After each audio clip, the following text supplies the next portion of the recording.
अमर रहे। बाबा साहब डॉक्टर भीमराव अंबेडकर, अमर रहे, अमर रहे। बाबा साहब डॉक्टर भीमराव अंबेडकर, अमर रहे, अमर रहे। मान्यवर श्री कांसी राम जी, अमर रहे, अमर रहे। मान्यवर श्री कांसी राम जी, अमर रहे, अमर रहे। बहन कुमारी मायावती जी, जिंदाबाद, जिंदाबाद। बहन कुमारी मायावती जी, जिंदाबाद, जिंदाबाद। बहन कुमारी मायावती जी, जिंदाबाद, जिंदाबाद। बहुजन समाज पार्टी, जिंदाबाद, जिंदाबाद। बहुजन समाज पार्टी जिंदाबाद, जिंदाबाद। सर्व समाज के सम्मान में, बहन जी मैदान में, सर्व समाज के सम्मान में, बहन जी मैदान में, सर्व समाज के सम्मान में, बहन जी मैदान में, अपने महापुरुषों के सम्मान में, बहन जी मैदान में, अपने महापुरुषों के सम्मान में, बहन जी मैदान में। बहन जी आप संघर्ष करो, हम आपके साथ हैं, बहन जी आप संघर्ष करो, हम आपके साथ हैं, बहन जी आप संघर्ष करो। हम आपके साथ हैं। बीएसपी की क्या पहचान, नीला झंडा हाथी निशान, बीएसपी की क्या पहचान, नीला झंडा हाथी निशान। बाबा साहब डॉक्टर भीमराव अंबेडकर, अमर रहे, अमर रहे। बाबा साहब डॉक्टर भीमराव अंबेडकर, अमर रहे, अमर रहे। मान्यवर श्री कांसी राम जी, अमर रहे, अमर रहे। बहन कुमारी मायावती जी, जिंदाबाद, जिंदाबाद। बहन कुमारी मायावती जी, जिंदाबाद, जिंदाबाद। बहन कुमारी मायावती जी, जिंदाबाद, जिंदाबाद। बहन कुमारी मायावती जी, जिंदाबाद, जिंदाबाद। मान्यवर श्री कांसी राम जी, अमर रहे, अमर रहे। मान्यवर श्री कांसी राम जी, अमर रहे, अमर रहे। बहन कुमारी मायावती जी, जिंदाबाद, जिंदाबाद। बहन कुमारी मायावती जी, जिंदाबाद, जिंदाबाद। बहन जी आप संघर्ष करो, हम आपके साथ हैं, बहन जी आप संघर्ष करो, हम आपके साथ हैं, बहन जी आप संघर्ष करो। हम आपके साथ हैं। सर्व समाज के सम्मान में, बहन जी मैदान में, सर्व समाज के सम्मान में, बहन जी मैदान में।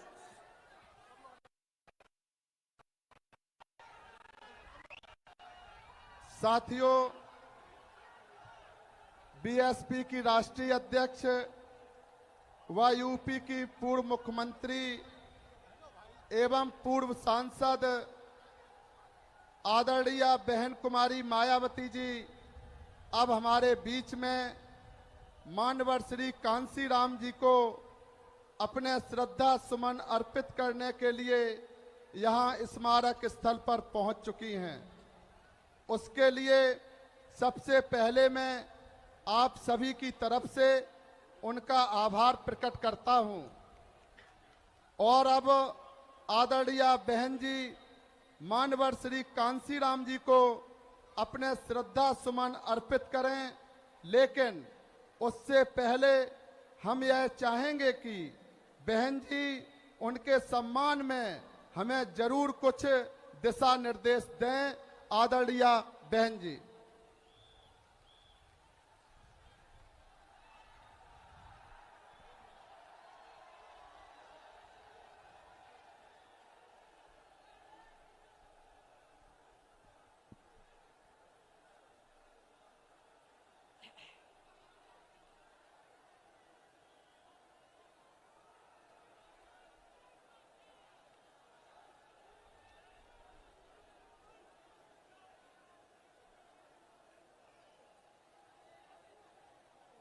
उत्तर प्रदेश के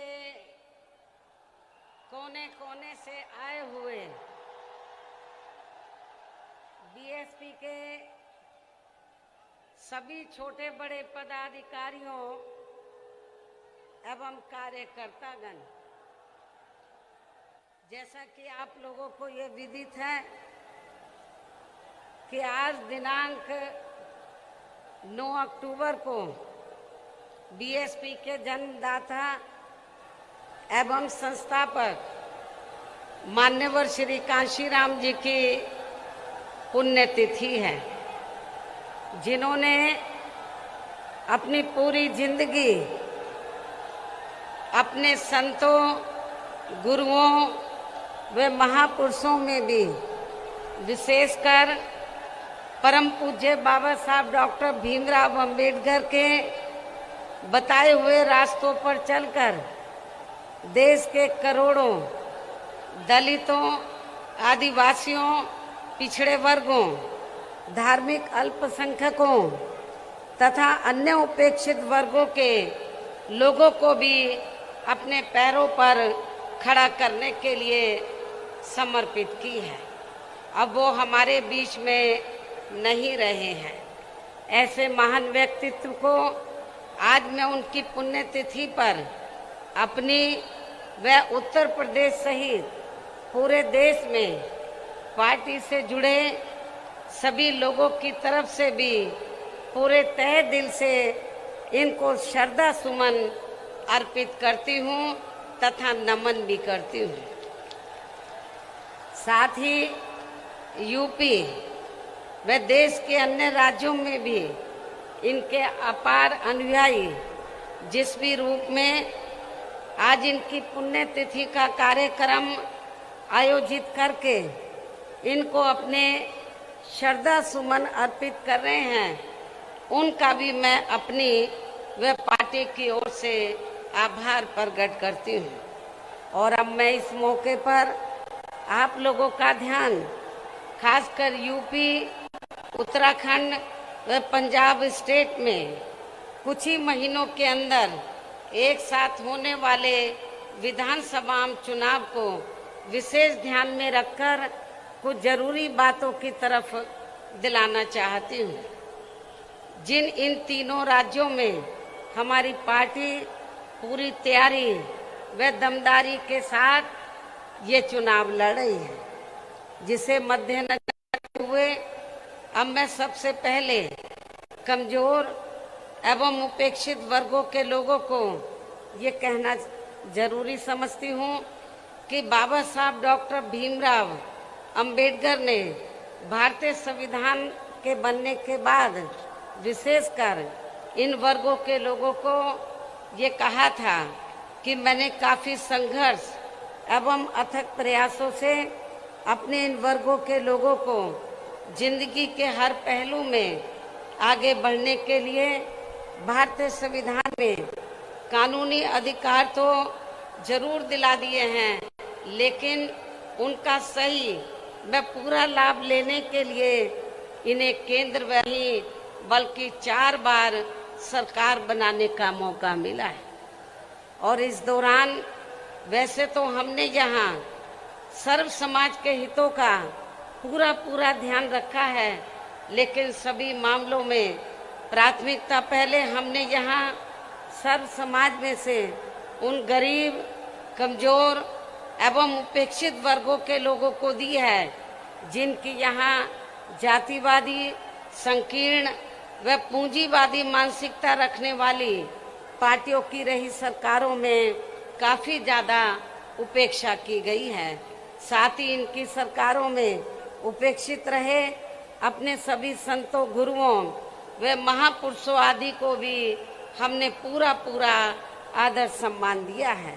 इसके साथ साथ हमारी पार्टी की रही सरकार ने यहाँ सर्व समाज में से विशेषकर गरीबों, मजदूरों, बेरोजगारों, किसानों, छोटे व्यापारियों, कर्मचारियों, वकीलों एवं अन्य मेहनतकश लोगों के साथ साथ छात्रों, युवाओं, महिलाओं व बुजुर्गों आदि के हितों में भी अनेकों ऐतिहासिक कार्य किए हैं तथा प्रदेश का हर स्तर पर काफी विकास भी किया है, जिनको सत्ता परिवर्तन होने पर अब विरोधी लोग किसी न किसी रूप में अधिकांश उन्हीं को ही भुना रहे हैं। और अब तो केंद्र व अन्य राज्यों की भी सरकारें इनकी काफी नकल कर रही हैं। इसके साथ ही यहाँ बिगड़ी हुई कानून व्यवस्था को भी काफी हद तक सुधारा गया है।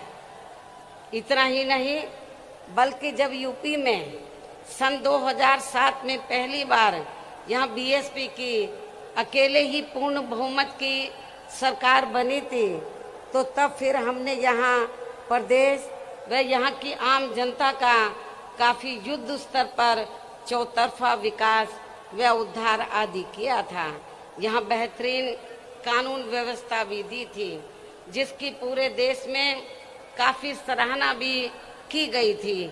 लेकिन ये सब यहाँ हमारी विरोधी पार्टियों को अच्छा नहीं लगा और इसके बाद तब से यहाँ सभी जातिवादी, संकीर्ण व पूंजीवादी पार्टियां अंदर अंदर एकजुट होकर व किस्म किस्म के हथकंडे आदि इस्तेमाल करके बीएसपी को सत्ता में आने से रोकने में लगी हैं, जिसकी खास वजह से ही पिछले 2 विधानसभा आम चुनावों में हमारी पार्टी यहाँ सत्ता में आसीन नहीं हो सकी है।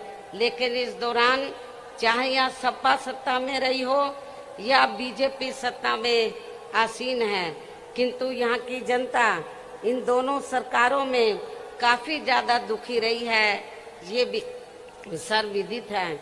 और अब प्रदेश की जनता बीएसपी के शासन काल को ही याद कर रही है और यहाँ सत्ता परिवर्तन करने के लिए काफी हद तक अपना मन भी बना चुकी है।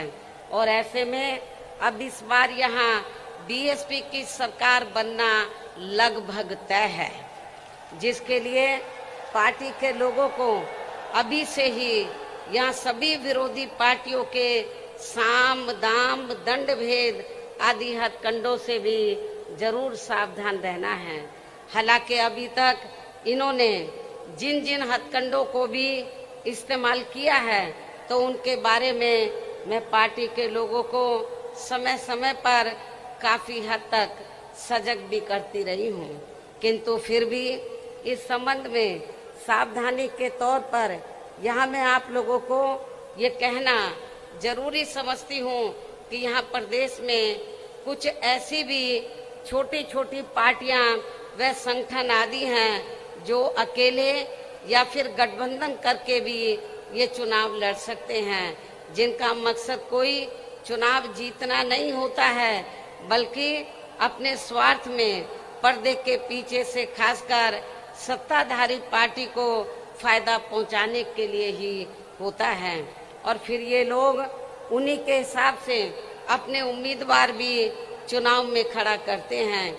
इसलिए ऐसी पार्टियों व संगठनों को अपनी जात बरादरी व रिश्ते नातों आदि के भी चक्कर में पड़कर इन्हें अपना वोट देकर कतई भी खराब नहीं करना है, वरना फिर से यहाँ बीजेपी सत्ता में वापस आ सकती है। इसके साथ ही प्रदेश में एक पार्टी तो ऐसी भी है जो दूसरी पार्टियों के स्वार्थी व टिकटार्थी किस्म के लोगों को अपनी पार्टी में शामिल करा के अपने कुनबे व परिवार आदि को बढ़ाने में लगी रहती है, जिसके शासन काल में यहाँ की जनता खासकर कानून व्यवस्था के मामले में काफी ज्यादा दुखी रही है। ऐसी पार्टी के बहकावे में भी आप लोगों को कतई भी नहीं आना है। इसके साथ ही चुनाव घोषित होने से कुछ समय पहले वे वोट पड़ने तक भी हमारी पार्टी को नुकसान पहुंचाने के लिए या खासकर जातिवादी मीडिया या फिर बीएसपी के विरुद्ध प्रायोजित किया गया मीडिया भी बीएसपी की स्थिति को जानबूझकर काफी कमजोर करके दर्शाता रहेगा, जिससे भी पार्टी के लोगों को बिल्कुल भी गुमराह नहीं होना है। और इस संबंध में हम जल्दी ही मुख्य चुनाव आयोग को भी एक चिट्ठी लिखेंगे कि किसी भी स्टेट में जब विधानसभा आम चुनाव का समय 6 महीने रह जाए तो तब से लेकर वोट पड़ने तक सभी एजेंसी के सर्वे पर रोक लगनी चाहिए, ताकि उसकी आड़ में जो कुछ एजेंसी का धंधा चल रहा है तो वे बंद हो जाए तथा फिर चुनाव भी प्रभावित ना हो सके। जैसे आप लोगों को ये मालूम है कि बंगाल में जब विधानसभा का आम चुनाव चल रहा था तो वहां पर रिजल्ट आने से पहले तो सर्वे वाले तो ममता बनर्जी को बहुत पीछे दिखा रहे थे, लेकिन जब रिजल्ट आया तो उल्टा आया। और जो सत्ता के सपने देख रहे थे तो वो बाहर वो उनका सपना चकनाचूर हो गया, और ममता बनर्जी तो भारी बहुमत से वहां सत्ता में पुनः वापस आ गई। इसलिए आप लोगों को ये जो सर्वे वगैरह है इनके बहकावे में कतई नहीं आना है। इतना ही नहीं, बल्कि अब तो चुनाव के नजदीक बीजेपी की केंद्र व यूपी की सरकार यहाँ अपनी पार्टी के पक्ष में हवा बनाने के लिए जिस प्रकार से सरकारी मशीनरी का इस्तेमाल कर रही है, ये भी किसी से छिपा नहीं है। हो सकता है कि जब इससे भी इनका काम चलने वाला नहीं है तो तब फिर ये पार्टी आखिर में इस चुनाव को किसी भी मामले में हिंदू मुस्लिम सांप्रदायिक रंग देकर तथा उसकी आड़ में भी राजनीतिक फायदा उठाने का पूरा प्रयास कर सकती है। उसे भी ध्यान में रखकर आपको ये चुनाव लड़ना है। इसके साथ साथ आजकल ये बात भी काफी चर्चा में है कि इस बार चुनाव में बीजेपी अपने बड़े बड़े पूंजीपतियों व धन्ना सेठों आदि से काफी धन खर्च कराने वाली है, जिनके हिसाब से ही ज्यादातर नीतियां बना के ये लोग अपनी सरकार चलाते हैं, जिसकी खास वजह से ही अब पूरे देश के किसान केंद्र सरकार के बनाए गए तीनों कृषि कानूनों को लेकर अभी तक भी काफी आक्रोशित व आंदोलित भी हैं। और अब तो आंदोलित किसानों का काफी ज्यादा शोषण व उत्पीड़न भी किया जा रहा है। और इस मामले में लखीमपुर खीरी की घटना इसका ताजा उदाहरण भी है।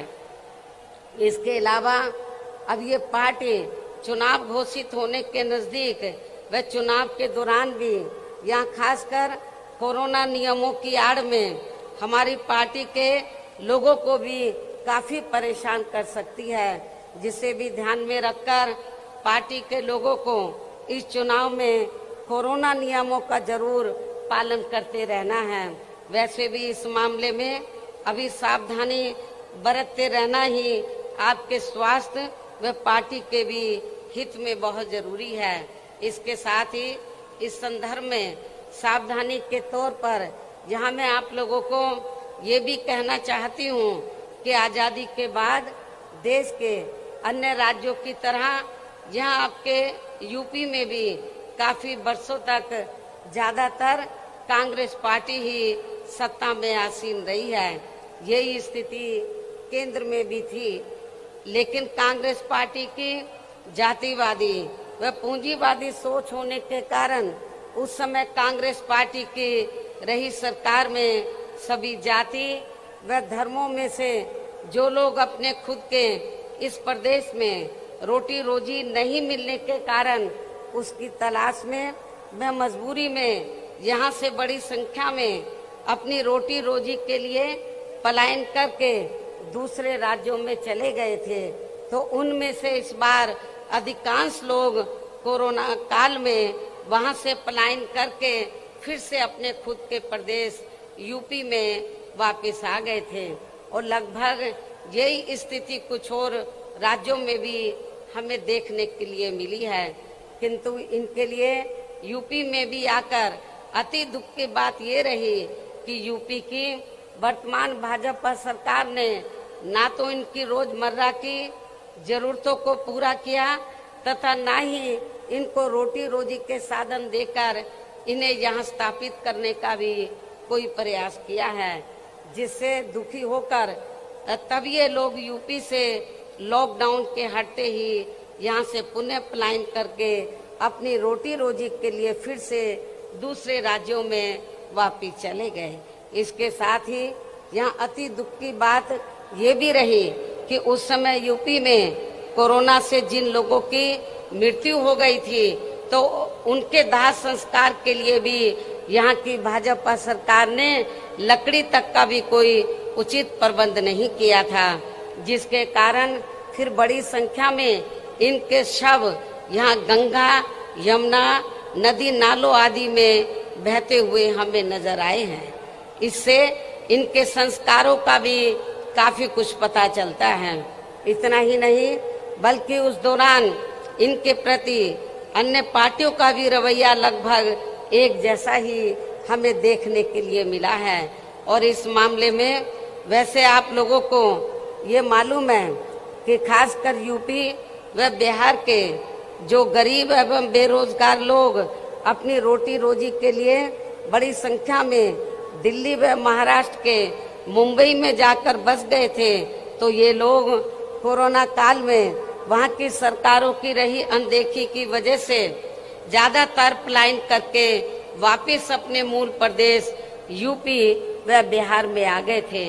जबकि महाराष्ट्र में तो वहाँ शिवसेना, कांग्रेस व एनसीपी की मिली जुली सरकार चल रही थी, जिन्होंने ऐसे समय में भी इनके वहाँ ठहरने व खाने आदि की कोई भी उचित व्यवस्था नहीं की थी।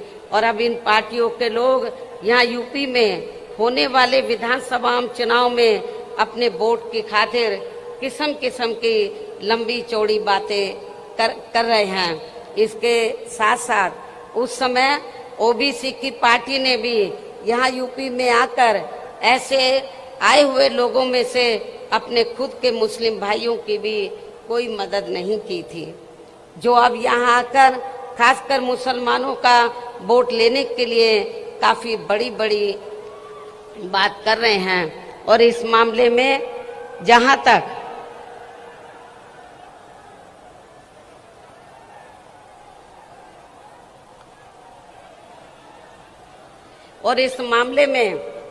जहां तक दिल्ली से यूपी के लोगों का जबरदस्त पलायन करने का सवाल है, जहां पर श्री केजरीवाल के नेतृत्व में आम आदमी पार्टी की सरकार चल रही है, तो अब ये पार्टी भी यहाँ यूपी में आकर अपनी पार्टी को मजबूत बनाने के लिए काफी लंबी चौड़ी बातें कर रही है। जबकि इस आम आदमी पार्टी की सरकार ने भी यूपी से अपनी रोटी रोजी के लिए दिल्ली में जाकर बसे लोगों की यहाँ कोरोना काल में उनकी रोजमर्रा की जरूरतों को पूरा करने की बात तो बहुत दूर की रही, बल्कि इस पार्टी ने उनको यूपी में वापस भेजने तक की भी कोई उचित व्यवस्था नहीं की थी।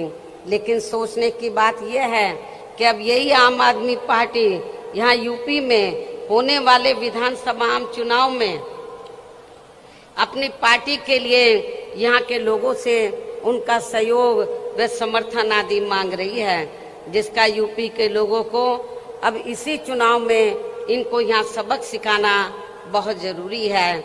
इतना ही नहीं बल्कि अब ये आम आदमी पार्टी यहाँ यूपी में आकर दिल्ली की तरह खासकर बिजली, पानी व स्वास्थ्य आदि को लेकर जो किस्म किस्म की रियायतें देने की बात कर रही है, तो उनमें बिल्कुल भी सच्चाई नहीं है, क्योंकि वहाँ पर ऐसे कुछ भी जमीनी हकीकत में कार्य नहीं हुए हैं, बल्कि इन मामलों में इनके कागजों में ही अधिकांश लीपापोती होती रही है। इसके साथ साथ अब ये आम आदमी पार्टी ये भी कह रही है कि दिल्ली की तरह ही यहाँ यूपी के लोगों को भी रोजगार दिए जाएंगे। साथ ही रोजगार नहीं दिए जाने पर उन्हें बेरोजगारी भत्ता भी दिया जाएगा, जिसमें भी रत्ती भर कोई सच्चाई नहीं है। ये बात बिल्कुल झूठ व हवा हवाई है, क्योंकि यदि आम आदमी पार्टी ने दिल्ली में यहाँ बेरोजगार लोगों को रोजगार या बेरोजगारी भत्ता आदि दिया होता, तो फिर दिल्ली में जाकर बसे यूपी व बिहार के लोगों को भी कोरोना काल में दिल्ली छोड़कर यहाँ यूपी व बिहार में वापस नहीं आना पड़ता। इसलिए अब यहाँ बीजेपी, सपा व कांग्रेस पार्टी के साथ साथ आम आदमी पार्टी, ओबीसी की पार्टी, शिवसेना व अन्य और भी पार्टियां जो अपने अपने वोट की खातिर अभी से ही यूपी की जनता को किस्म किस्म के वायदे कर रही हैं, तो वो केवल हवा हवाई है, उसमें रत्ती भर भी दम नहीं है। वैसे भी इस बार चुनाव में सभी विरोधी पार्टियां अपने अपने चुनावी घोषणा पत्रों में कुछ ज्यादा ही प्रलोभन भरे चुनावी वायदे करने वाली हैं, जिनके बहकावे में भी प्रदेश की जनता को कतई भी नहीं आना है, जिन्हें सत्ता में आने के बाद ये पार्टियां अधिकांश अमल में नहीं लाती हैं। जबकि ये बात भी सर्वविदित है कि बीएसपी किसी भी चुनाव में अपना कोई भी चुनावी घोषणा पत्र आदि जारी नहीं करती है, क्योंकि बीएसपी कहने में बहुत कम बल्कि कार्य करके दिखाने में ही ज्यादा विश्वास रखती है। और इस मामले में बीएसपी का यहाँ 4 बार का रहा शासनकाल इसका खास सबूत है। इसलिए इन सब बातों को ध्यान में रखकर प्रदेश की जनता को अब चुनाव में विरोधी पार्टियों के किसी भी बहकावे में नहीं आना है, जिनका यहाँ के लोगों के प्रति असली चेहरा खासकर कोरोना काल में हमें काफी कुछ देखने के लिए मिला है, जिसे खास ध्यान में रखकर अब हमारी पार्टी का ये कहना है कि बीएसपी की सरकार बनने पर इस बार सबसे ज्यादा जोर हमारी पार्टी यहाँ के गरीब व बेरोजगार नौजवानों को रोटी रोजी के साधन उपलब्ध कराने पर ही लगाएगी, ताकि अब आगे इनको अपनी रोटी रोजी के लिए यहाँ अपने खुद के प्रदेश यूपी से कभी भी पलायन ना करना पड़े। और इस बार चुनाव में हमारी पार्टी का यही मुख्य चुनावी मुद्दा भी होगा। इसके साथ ही यूपी में हमारी पार्टी की रही चारों सरकारों ने यहाँ सर्व समाज में से खासकर दलितों, आदिवासियों, पिछड़े वर्गों, मुस्लिम व अन्य धार्मिक अल्पसंख्यकों तथा गरीबों, मजदूरों, बेरोजगारों, किसानों, छोटे व्यापारियों, कर्मचारियों, वकीलों व अन्य मेहनतकश लोगों के साथ साथ छात्रों, युवाओं, महिलाओं व बुजुर्गों आदि के हित एवं कल्याण के लिए जो भी योजनाएं व परियोजनाएं आदि चलाई थी, जिन्हें सपा व भाजपा सरकार ने अधिकांश रोक दिया है, तो उन्हें फिर से शुरू किया जाएगा। साथ ही प्रदेश में बिजली, पानी, स्वास्थ्य व अन्य रोजमर्रा की सभी जरूरतों को भी समय से पूरा किया जाएगा। इसके साथ साथ प्रदेश में खासकर शिक्षा के क्षेत्र में तथा अन्य और विभागों के भी कर्मचारी जो आए दिन अपनी मांगों को लेकर धरना प्रदर्शन व हड़ताल आदि करते रहते हैं, तो उन सभी मामलों को निपटाने के लिए एक आयोग का गठन किया जाएगा और उनकी वाजिब मांगों को स्वीकार भी कर लिया जाएगा। साथ ही प्रदेश के जो भी क्षेत्र अति पिछड़े हैं, तो उन्हें प्राथमिकता के आधार पर विकसित किया जाएगा। इसके साथ साथ डॉक्टर अंबेडकर ग्राम विकास योजना एवं मान्यवर श्री कांशीराम जी शहरी समग्र विकास योजना को भी पुनः चालू करा के यहाँ गांवों व शहरों को फिर से विकसित किया जाएगा, जिनकी हालत अब यहाँ काफी ज्यादा खराब हो चुकी है।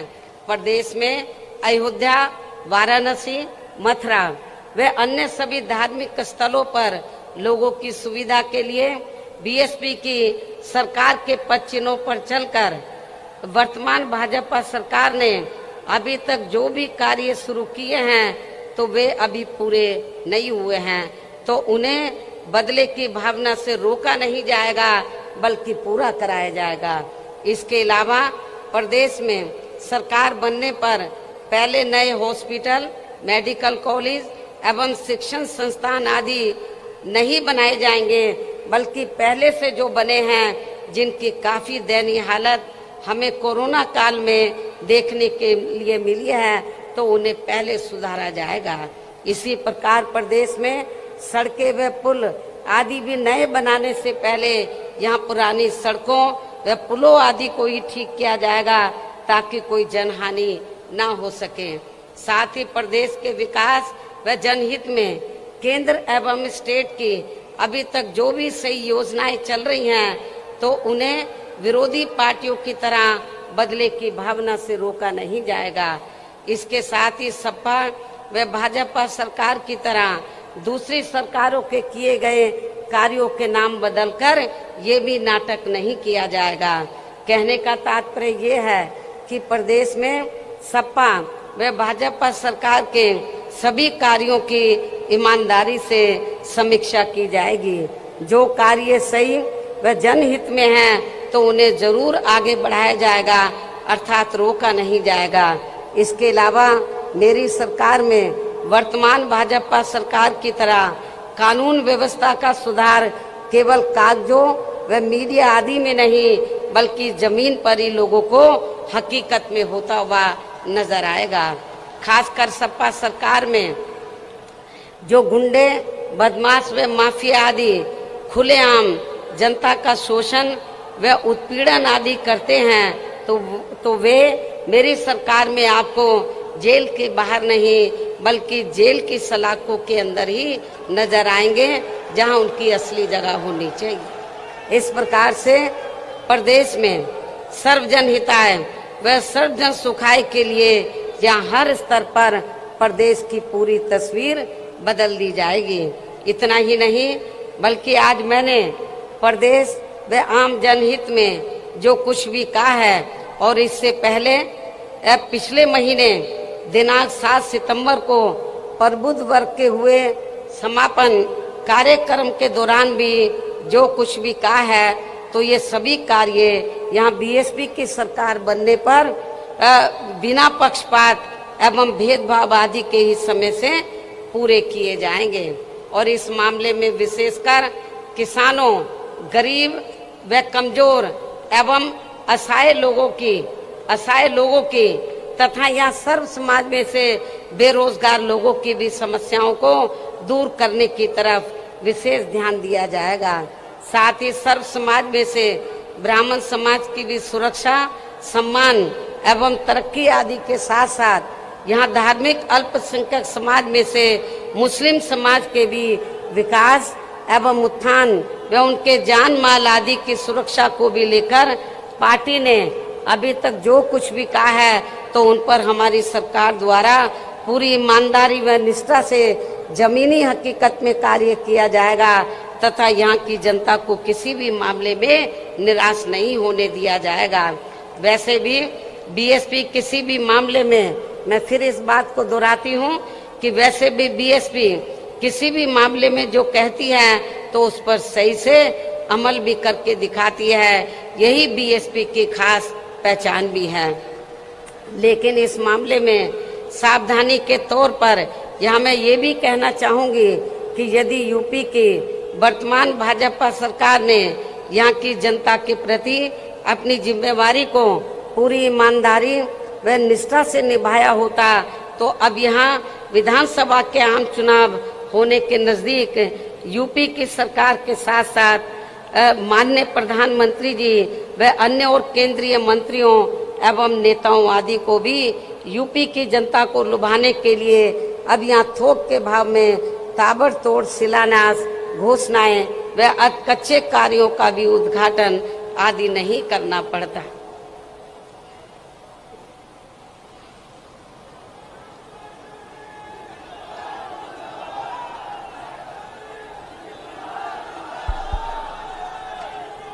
आवाज को ज्यादा मत खोलो। इसके साथ ही नाराज चल रहे किसानों को वे अपनी उपेक्षा को लेकर कुछ नाराज चल रही जातियों को भी साधने के लिए अब यहाँ इनको चुनाव के नजदीक खासकर जाट व गुर्जर आदि समाज के राजाओं की प्रतिमाएं लगाने व यूनिवर्सिटी आदि के भी नाम बेमन होकर नहीं रखने पड़ते, जबकि वास्तव में ये सभी कार्य बहुत पहले ही पूरे हो जाने चाहिए थे, जिनका अब सरकार के लोगों को यहाँ शिलान्यास नहीं बल्कि लोकार्पण व उद्घाटन आदि ही करना पड़ता। इसी प्रकार अब चुनाव होने के नजदीक इनको उन जाति के विधायकों को भी काफी दुखी मन से मंत्री आदि बनाना पड़ा है, जो जातियां इनकी कार्यशैली से काफी नाराज चल रही थी, जिससे भी इनको अब कोई खास लाभ मिलने वाला नहीं है। ऐसे में अब प्रदेश की जनता यूपी व केंद्र सरकार के भी आसानी से बहकावे में आने वाली नहीं है। और अब मेरा यही कहना है कि यदि आप लोग मेरी इन सब बातों को ध्यान में रखकर तथा हर प्रकार की सावधानी बरतते हुए ये चुनाव लड़ते हैं तो फिर इस बार यहाँ बीएसपी की सरकार को बनने से कोई भी ताकत रोक नहीं पाएगी, अर्थात फिर यहाँ बीएसपी की सरकार जरूर बनेगी। और ऐसा हो जाने पर फिर यही आज पार्टी के लोगों की मान्यवर श्री कांशीराम जी के प्रति सच्ची श्रद्धा भी होगी। इस उम्मीद के साथ ही मैं आप लोगों को पार्टी के आगे के प्रोग्राम के बारे में ये भी बताना चाहती हूँ कि इसी महीने दिनांक 21 अक्टूबर सन 2021 से प्रदेश की प्रत्येक विधानसभा में उसके सभी सेक्टरों व पोलिंग बूथों आदि की बनी कमेटियों के सभी पदाधिकारियों को यहाँ विधानसभा चुनाव को खास ध्यान में रखकर उन्हें कैडर के जरिए हर स्तर पर तैयार व सजग करने का कार्य युद्ध स्तर पर पूरे प्रदेश में शुरू किया जाएगा। और ये कार्य पूरा होने पर फिर जरूरत अनुसार ही आगे का कार्यक्रम बनाया जाएगा। इसके साथ ही प्रत्येक विधानसभा वार कैडर का ये कार्य पार्टी के केवल पूरे मंडल को देख रहे मुख्य सेक्टर प्रभारियों व पार्टी के स्टेट एवं केंद्रीय वरिष्ठ पदाधिकारियों द्वारा ही लिया जाएगा। इतना ही नहीं बल्कि आपकी मदद के लिए पिछले महीने 7 सितंबर को व आज 9 अक्टूबर को भी मैंने खासकर यहाँ यूपी में होने वाले विधानसभा चुनाव को ध्यान में रखकर जो भी जरूरी बातें आप लोगों के सामने रखी हैं तो उन्हें बुकलेट के जरिए भी हर विधानसभा में वहाँ के लोगों तक जरूर पहुँचाया जाएगा। और इस मामले में मैं ये भी कहना चाहूँगी, यदि मुझे ये लगा कि आप लोग मेरे आज दिए गए इस आदेश व निर्देश का सही से पालन नहीं कर पा रहे हैं तो फिर मैं जरूरत महसूस होने पर पार्टी हित में प्रदेश की किसी भी विधानसभा में जाकर खुद उसका निरीक्षण भी कर सकती हूँ। इसलिए आपको ये कार्य पूरी ईमानदारी से ही करना है ताकि मुझे आपका इम्तिहान ना लेना पड़े। इसके साथ साथ यहाँ मैं ये भी कहना चाहती हूँ कि इसी पैटर्न पर चलकर उत्तराखंड व पंजाब स्टेट में भी पार्टी के लोग ये कार्य 21 अक्टूबर से ही शुरू करेंगे। इस प्रकार से आप लोग अपनी पूरी तैयारी के साथ इन तीनों राज्यों में यहाँ की सरकारों को सत्ता से जरूर बाहर करेंगे। अर्थात आप लोग उत्तर प्रदेश में व इससे लगे उत्तराखंड प्रदेश में भी अपनी पार्टी की सर्वजन हिताय व सर्वजन सुखाय की सरकार जरूर बनाएंगे। साथ ही पंजाब स्टेट में भी बीएसपी व अकाली दल गठबंधन की श्री सुखबीर सिंह बादल जी के नेतृत्व में यहाँ भी अपनी सरकार जरूर बनाएंगे। इस भरोसे के साथ ही अब मैं मान्यवर श्री कांशीराम जी की पुण्यतिथि के मौके पर केंद्र की सरकार से इनको भारत रत्न की उपाधि से सम्मानित करने की भी जोरदार मांग करती हूँ और इसके लिए इनसे ये विशेष आग्रह भी करती हूँ।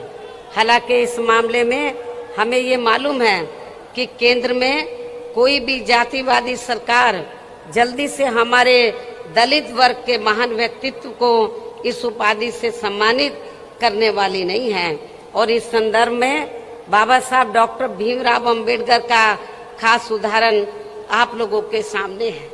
आप लोगों को मालूम है कि बाबा साहब ने तो देश का संविधान बनाया और जब केंद्र में अंग्रेजों के जाने के बाद कांग्रेस सत्ता में आई, राज्यों में भी रही, तो कांग्रेस की जिम्मेवारी बनती थी कि बाबा साहब को भारत रत्न की उपाधि से सम्मानित करना चाहिए था।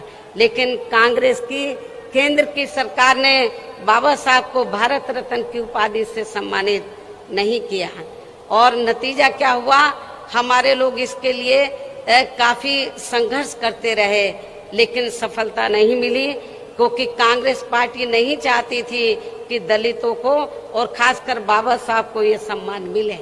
उसके बाद जब बीएसपी बनी और 1989 में जब केंद्र में जनता दल की सरकार बनी श्री बीपी सिंह के नेतृत्व में और कांग्रेस सत्ता से बाहर हुई और मिली जुली सरकार बनी, तो उस समय हमारी पार्टी के 3 MP जीत कर आए थे। मैं खुद भी जीत कर आई थी 1989 में बिजनौर से। तो उस समय श्री बीपी सिंह जी ये चाहते थे कि हम लोग सरकार में शामिल हो जाएं। हमने श्री बीपी सिंह को ये कहा कि हमें कोई मंत्री का पद नहीं चाहिए, हम केवल 2 ही आपसे मांग कर रहे हैं। एक तो बाबा साहब को भारत रत्न की उपाधि से सम्मानित किया जाए और दूसरा मंडल कमीशन की रिपोर्ट लागू की जाए। तो श्री बीपी सिंह जी ने हमारी बात को मान लिया और श्री बीपी सिंह जी की सरकार में ही बाबा साहब को भारत रत्न की उपाधि से सम्मानित किया गया और पिछड़े वर्ग की मंडल कमीशन की रिपोर्ट लागू हुई। लेकिन ये बीजेपी को उस समय अच्छा नहीं लगा, जो आज जनगणना का भी विरोध कर रहे हैं ओबीसी का, और उन्होंने श्री बीपी सिंह की सरकार ज्यादा दिन नहीं चलने दी और उनकी सरकार गिर गई। इसलिए अब चाहे ये पार्टी अर्थात कांग्रेस पार्टी, इसलिए कांग्रेस ने यदि ऐसा किया होता तो आज कांग्रेस की हालत ऐसी नहीं होती। इसलिए अब चाहे ये पार्टी अर्थात कांग्रेस पार्टी दलित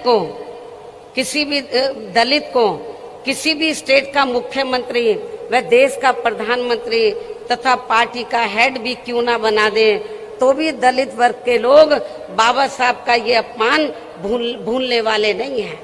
इसके साथ ही पिछड़े वर्ग के व्यक्ति को भी ये सभी महत्वपूर्ण पदों पर भी क्यों ना रख लें, तो भी इस वर्ग के लोग कांग्रेस को जल्दी से माफ करने वाले नहीं हैं, जिसने केंद्र में अपनी सरकार के रहते हुए इनकी मंडल कमीशन की रिपोर्ट को लागू नहीं किया था। इसी प्रकार अब कांग्रेस पार्टी किसानों के मुद्दे की आड़ में खासकर सिख समाज को लुभाने के लिए कितनी भी नाटकबाजी क्यों ना कर ले, तो भी देश में सिख समाज के लोग कांग्रेस के राज में हुए सिख दंगों को आसानी से भुलाने वाले नहीं हैं। संक्षेप में अब मेरा यही कहना है कि केंद्र में जब तक जातिवादी सरकारें चलती रहेंगी, जातिवादी मानसिकता वाली सरकारें चलती रहेंगी, तो तब तक यहाँ दलित वर्ग के महान व्यक्तित्व को आसानी से भारत रत्न की उपाधि से सम्मानित नहीं किया जाने वाला है। लेकिन फिर भी हमारी पार्टी का मान्यवर श्री कांशीराम जी को ये सम्मान दिलाने का प्रयास हमेशा जारी रहेगा। वैसे भी किसी भी मामले में कांग्रेस में अन्य जातिवादी पार्टियों को भी यहाँ दलित, आदिवासी व पिछड़े वर्ग के लोग केवल इन्हें अपनी मुसीबत व मजबूरी आदि में ही याद आते हैं। ये सब हमें पिछले महीने पंजाब स्टेट में भी काफी कुछ देखने के लिए मिला है। इसे भी हमारे लोगों को जरूर ध्यान में रखकर चलना चाहिए। इन्हीं जरूरी बातों के साथ ही अब मैं मान्यवर श्री कांशीराम जी की प्रतिमा पर अपने श्रद्धा सुमन अर्पित करती हूँ तथा मेरे बाद यहाँ भारी संख्या में आप ये देखो चारों तरफ भीड़ ही भीड़ है और जितने लोग अंदर हैं इससे काफी ज्यादा लोग बाहर भी हैं।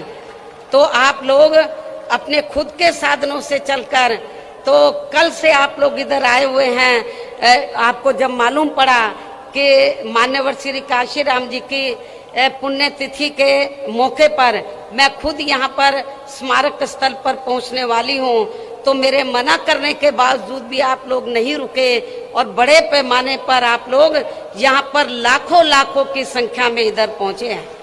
इसके लिए तो मैं आप लोगों की बहुत बहुत आभारी हूँ और मुझे पूरा भरोसा है, खास तौर से जो विरोधी लोग ये कहते हैं कि बीएसपी कहीं पिक्चर में नजर नहीं आ रही है।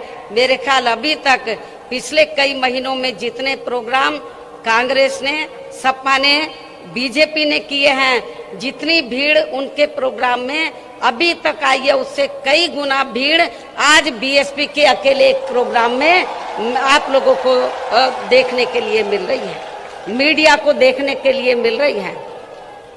तो अब मैं आप लोगों का और ज्यादा समय न लेते हुए अब मैं मान्यवर श्री कांशीराम जी की प्रतिमा पर अपने श्रद्धा सुमन अर्पित करती हूँ तथा मेरे बाद यह भारी संख्या में आए पार्टी के लोग भी खासकर कोरोना नियमों का पालन करते हुए पूर्व की तरह ही पूरे अनुशासित तरीके से इनको अपने श्रद्धा सुमन अर्पित करके तब फिर अपने अपने जिलों में सावधानी पूर्वक वापिस चले जाएंगे और फिर ये लोग पार्टी के आज घोषित किए गए कार्य में पूरे जी जान से जुट जाएंगे। इस उम्मीद के साथ ही अब मैं आप लोगों से यही रजा लेती हूँ। जय भीम, जय भारत। बहुजन समाज पार्टी जिंदाबाद जिंदाबाद जिंदाबाद। बहुजन समाज पार्टी जिंदाबाद जिंदाबाद जिंदाबाद। बाबा साहब भीमराव अम्बेडकर अमर रहे, अमर रहे, अमर रहे। मानवर काशीराम साहब अमर रहे, अमर रहे। मानवर काशीराम साहब अमर रहे, अमर रहे, अमर रहे। बहन कुमारी भाई जिंदाबाद जिंदाबाद जिंदाबाद। बहन कुमारी भाई जिंदाबाद जिंदाबाद जिंदाबाद। बहन कुमारी भाई जिंदाबाद जिंदाबाद जिंदाबाद। बहुजन समाज पार्टी जिंदाबाद जिंदाबाद जिंदाबाद। बहुजन समाज पार्टी जिंदाबाद जिंदाबाद जिंदाबाद। बहुजन समाज पार्टी जिंदाबाद जिंदाबाद जिंदाबाद। सर समाज के सम्मान में जी मैदान में, सर समाज के सम्मान में जी मैदान में, सर समाज के सम्मान में जी मैदान में, अपने महापुरुषों के सम्मान में जी मैदान में, अपने महापुरुषों के सम्मान में जी मैदान में। बहन कुमारी भाई जिंदाबाद जिंदाबाद जिंदाबाद। बहन जी आप संघर्ष करो, हम आपके साथ हैं। बहन जी आप संघर्ष करो, हम आपके साथ हैं। बीएसपी की क्या पहचान, नीला झंडा। बीएसपी की क्या पहचान, नीला झंडे हाथी निशान। बीएसपी की क्या पहचान, नीला झंडा हाथी निशान। बाबा साहब अमर रहे, अमर रहे, अमर रहे। बाबा साहब अमर रहे, अमर रहे, अमर रहे। मानवर श्री काशीराम जी अमर रहे, अमर रहे। मानवर श्री काशीराम जी अमर रहे, अमर रहे। बहन कुमारी भाई जिंदाबाद जिंदाबाद जिंदाबाद। बहन कुमारी भाई जिंदाबाद जिंदाबाद जिंदाबाद। बहन कुमारी भाई जिंदाबाद जिंदाबाद जिंदाबाद। सर समाज के सम्मान में जी मैदान में, सर समाज के सम्मान में जी मैदान में, सर समाज के सम्मान में जी मैदान में, अपने महापुरुषों के सम्मान में जी मैदान में, अपने महापुरुषों के सम्मान में जी मैदान में। बहन जी आप संघर्ष करो, हम आपके साथ हैं। बहन जी आप संघर्ष करो, हम आपके साथ हैं। बीएसपी की क्या पहचान, नीला झंडा हाथी निशान। बीएसपी की क्या पहचान, नीला झंडा हाथी निशान। बाबा साहब अमर रहे, अमर रहे, अमर रहे। बाबा साहब अमर रहे, अमर रहे, अमर रहे। मानवर श्री काशीराम जी अमर रहे, अमर रहे, अमर रहे। मानवर श्री काशीराम जी अमर रहे, अमर रहे, अमर रहे। बहन कुमारी भाई जिंदाबाद जिंदाबाद जिंदाबाद। बहन कुमारी भाई जिंदाबाद जिंदाबाद जिंदाबाद। बहन कुमारी भाई जिंदाबाद जिंदाबाद जिंदाबाद। सर समाज के सम्मान में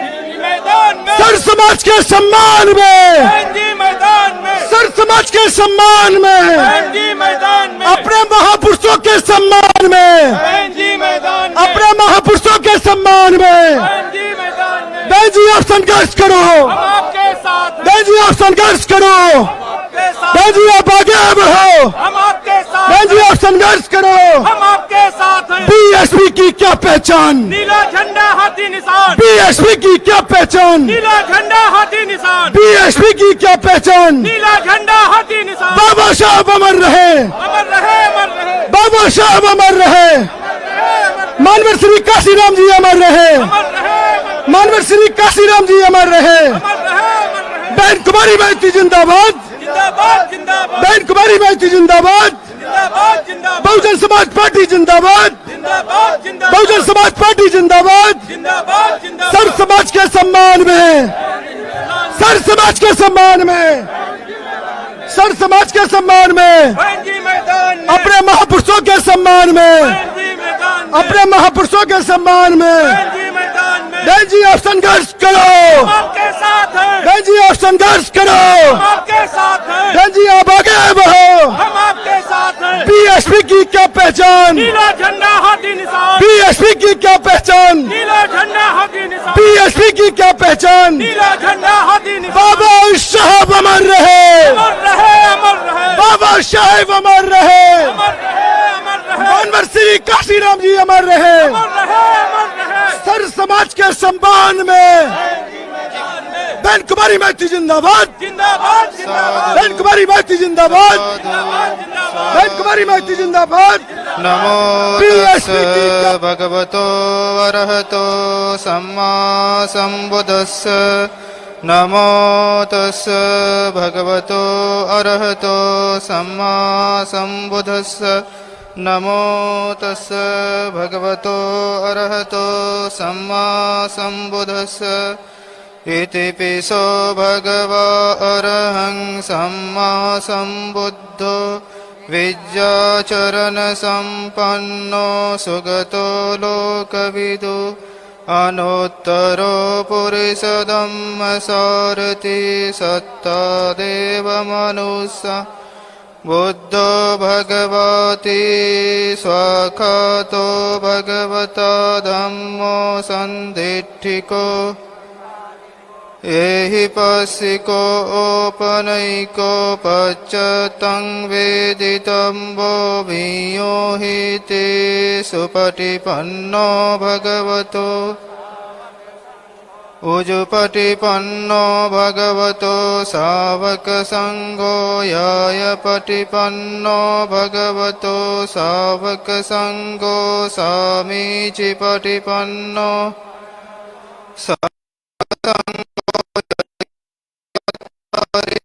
सयुगानि अट्टं वदेवता सर्वबुद्धानुभावेन